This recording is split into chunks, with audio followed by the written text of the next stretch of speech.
friends, I want to welcome you back to my channel and thank you for tuning in with me. As you guys know, I'm an optimizer and I absolutely love fixing hair.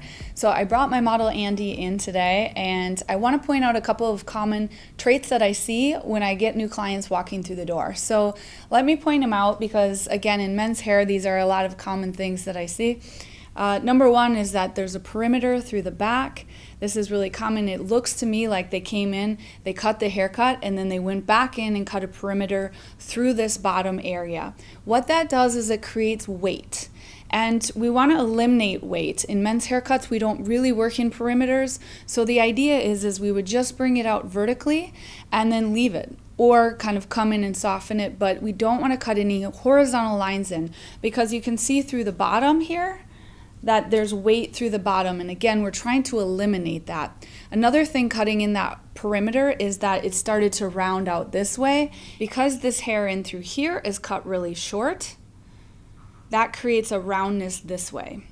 It also creates a roundness through the bottom because of the perimeter.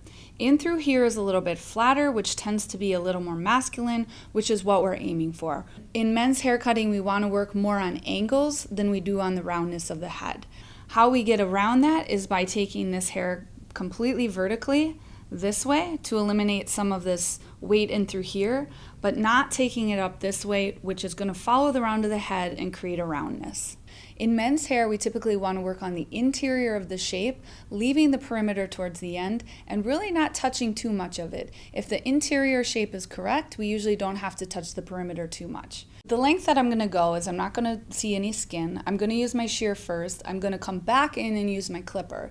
And here's the reality. I can use any tool that I want, but I want you guys to start thinking in design. And design is really what's important because at the end of the day, no matter what tool I use, the client's going to like the haircut or not. And that's really about design. That's not about tool. So start thinking in design.